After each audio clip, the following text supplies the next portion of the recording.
Yes so welcome दोस्तों, welcome to filtered finance. आज हम लोग एक नए टॉपिक के साथ आए हैं जिसका नाम है mutual fund versus index fund versus ETFs. बहुत सारे लोग म्यूचुअल फंड में इन्वेस्ट तो करते हैं लेकिन they are not aware about index fund and ETFs. हर एक को स्टॉक मार्केट में इन्वेस्ट तो करना है लेकिन उनको क्या चाहिए पता है कि यस मेरे गैर हाजिरी में या फिर मैं एक्टिवली पार्टिसिपेट ना करते हुए कोई एक ऐसा पर्सन, कोई एक ऐसी चीज जो मुझे मार्केट जैसे बढ़ रहा है वैसे रिटर्न्स कमा के दे। यही जो आपकी रिक्वायरमेंट है वो फुलफिल होने वाली है ये तीन चीजों में।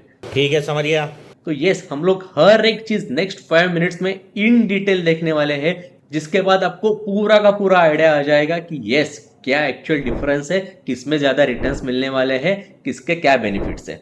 So let's begin the show. Mutual fund versus index fund versus ETF. तो पहले तो हम लोग जान के लेते हैं कि इसका मेजर डिफरेंस क्या है और ये कैसे मैनेज होते हैं। ओके, सो म्यूचुअल फंड आपने देखा होगा कि ये एक्टिवली मैनेज होते हैं, यानी कि क्या कि वहां पे एक फंड मैनेजर होता है, वो अपने टेक्निक्स, अपने स्ट्रेटेजीज, अपने रिसर्च के थ्रू जो स्टॉक्स बढ़ने वाले हैं, जो प्रॉफिट दे रहे हैं, जिनका फंडामेंटल अच्छा है, जिनका टेक्निकल एनालिसिस अच्छा है, उसके बदौलत वो इन्वेस्ट करते जाते हैं, जिसके वो चार्जेस भी लेते हैं और जिसका एक्सपेंस रेशियो भी रहता है। तो इंडेक्स कौन से होते हैं जो भी आप देखते हो, जैसे कि Nifty 50, bank Nifty, Sensex, Bankex, fin Nifty, और जो आप ये स्क्रीन पे देख रहे हो इतने सारे इंडेक्स हैं।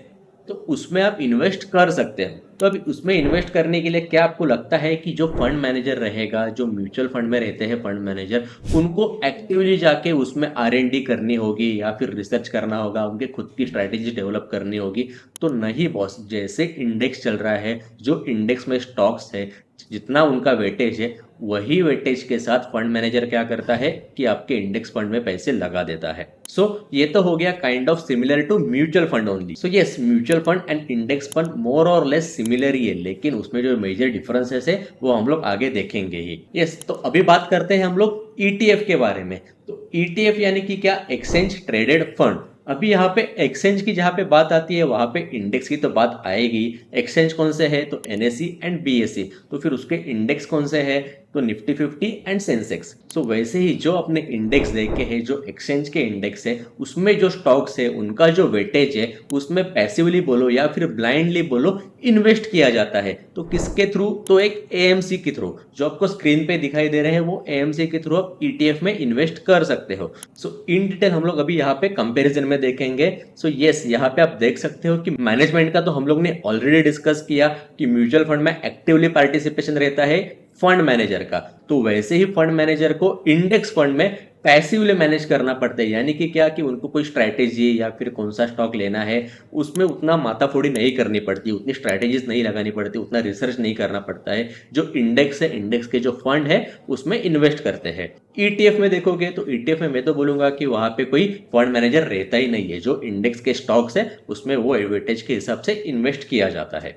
अगर मार्केट ऊपर गया तो ईटीएफ के जो स्टॉक्स है वो ऊपर जाएंगे। तो यही सिंपल फंडा है। ओके, सो सेकंड जो है मैनेजमेंट फी, आप यहाँ पे देख सकते हो जहां पे म्यूचुअल फंड एक्टिवली मैनेज करता है फंड, तो फंड मैनेजर कुछ ना कुछ चार्ज तो करेगा ही। तो यस वैसे ही आप इंडेक्स फंड में देख सकते हो कि उतना ज्यादा चार्ज नहीं करते। क्यों तो एक्टिवली मैनेज नहीं कर रहे, जो स्ट्रैटेजीज जो है बनी बनाई है, जो इंडेक्स के स्टॉक्स है उसमें ही इन्वेस्ट करना है, तो उतना ज्यादा फंड मैनेजर को टेंशन लेने की जरूरत नहीं होती है। ईटीएफ क्या है तो ईटीएफ एक स्टॉक की तरह ट्रेड होता है, जहां पे हम लोग ने इंडेक्स देखा, एक्सचेंज देखा, तो एक्सचेंज या फिर इंडेक्स जैसे बढ़ते जा रहा है तो उसी का एक बेस वैल्यू निकल के आता है एंड उसी में ही आप इन्वेस्ट करोगे। तो जैसे इंडेक्स बढ़ते जा रहा है या फिर निफ्टी 50 आप पकड़ के चलो, जैसे निफ्टी 50 बढ़ते जाता है वैसे ही आपके ईटीएफ जो है वो बढ़ते जाते हैं, और उसके लिए आपको ब्रोकरेज देने की जरूरत होती है। वहां पे आपको कुछ एक्सपेंस रेशियो या फिर एग्जिट लोड की नौबत नहीं आती है। यस तो अभी हम लोग देखते हैं कि हाउ टू इन्वेस्ट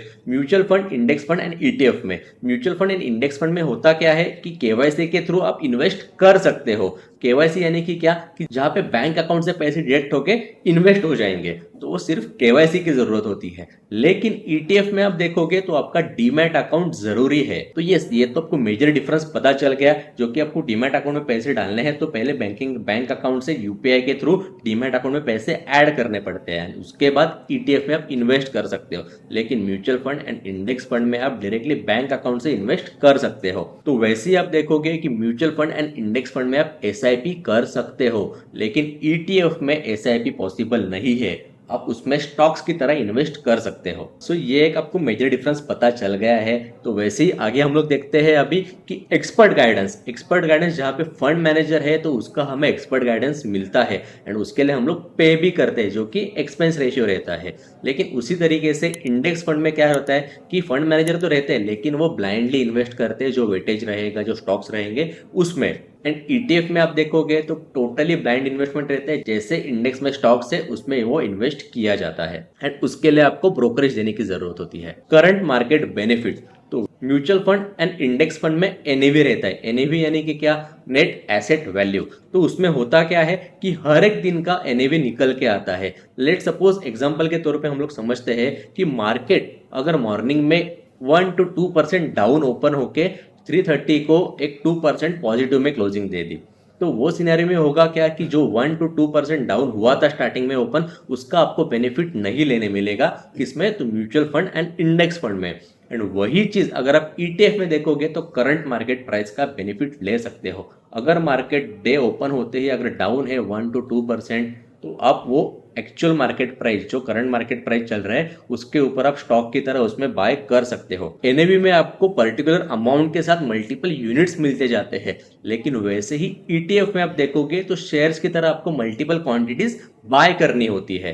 तो ये एक हो गया मेजर डिफरेंस जो कि करंट मार्केट प्राइस के बेनिफिट्स का। नेक्स्ट जो है liquidity, mutual fund and ETF में आप देखोगे जब भी आप रिडीम करते हो तो आपको 2 से 3 दिन रिडीम होने के बाद बैंक अकाउंट में आने के लिए लगते हैं, लेकिन उसी जगह पे ETF जो है same as it is shares की तरह ट्रीट होता है। अगर आप आज सेल करोगे तो नेक्स्ट डे आपके डिमेट अकाउंट में फंड्स अवेलेबल रहेंगे। ये अभी हम लोग देखते हैं कि ये सूटेबल किसके लिए है। Suitable mutual fund, index fund हो या फिर ETF हो, ये बिगनर्स के लिए डेफिनेटली सूटेबल है। जहां पे आप पकड़ के चल रहे हो कि मुझे एक्टिवली इन्वॉल्व नहीं होना है रिसर्च में, मैं कुछ स्टॉक मार्केट में R&D नहीं करूंगा, मैं कुछ एक्टिवली पार्टिसिपेट नहीं करूंगा, लेकिन कोई एक ऐसी चीज या कोई ऐसा एक बंदा जो मुझे रिटर्न्स कमा के दे। तो वैसे ही अगर आपको एक्टिवली इन्वॉल्व नहीं होना है और आपको मार्केट से ज्यादा रिटर्न्स चाहिए, तो पॉसिबिलिटी है कि म्यूचुअल फंड के आप small cap and mid cap से आप वो अर्न कर सकते हो। तो वैसे आप इंडेक्स फंड में लार्ज कैप में इन्वेस्ट कर सकते हो, क्योंकि वहां पे पैसिवली आपका फंड मैनेज किया जाएगा एक फंड मैनेजर के थ्रू, जो कि इंडेक्स के स्टॉक्स एंड वेटेज के थ्रू। ETF का तो आपको पता ही है, सिलेक्टिव ETF अवेलेबल है एंड जिसमें आप शेयर्स के थ्रू इन्वेस्ट कर सकते हो। अभी बात करते हैं रिटर्न्स की। तो यस, रिटर्न्स किसमें ज्यादा आ सकते हैं, तो म्यूचुअल फंड में आपको हाई रिटर्न्स आने के चांसेस है। क्यों, तो वहां पे लार्ज कैप है, मिड कैप है, स्मॉल कैप है, अलग अलग थीमेटिक म्यूचुअल फंड्स है। लेकिन इंडेक्स फंड में क्या है कि मीडियम रिटर्न्स आने के चांसेस है। क्यों, तो फंड जो मैनेज करने वाला है फंड मैनेजर है, अगर उन्होंने अकॉर्डिंगली इंडेक्स की तरह फंड्स मैनेज नहीं किए या फिर उसमें खुद का अगर कुछ लॉजिक लगाया, तो रिटर्न्स जो है मे बी वेरी हो सकते हैं। जो आपको निफ्टी 50 दे रहा है अकॉर्डिंगली वैसे के वैसे ही मोर और लेस नहीं मिल सकते हैं। तो उसी जगह पे आप ETF का देखोगे तो ये जो आपको निफ्टी 50 रिटर्न्स दे रहा है, जो आपको सेंसेक्स रिटर्न दे रहा है, वही आपको ETF रिटर्न्स देके जाएंगे। तो आई होप आपको मेजर डिफरेंसेस जो है वो पता चल गए होंगे। एंड जो स्क्रीन पे दिखाई दे रहा है आपको एक चार्ट का एक स्क्रीनशॉट लेकर रखना। मार्क माय वर्ड्स, यही जो इन्फॉर्मेशन है इतने कम समय में इतने अच्छी तरीके से एक्सप्लेन करके आपको कोई भी नहीं बताएगा। लेकिन ऐसे ही इंफॉर्मेटिव वीडियोस के लिए do subscribe Filtered Finance. And अगर आपको बेस्ट ETF इन 2025 जानना है तो do let me know in comment box, I will see there and yes accordingly I will make my video. So thank you so much दोस्तों, have a good day and be there till my next video. Thank you so much.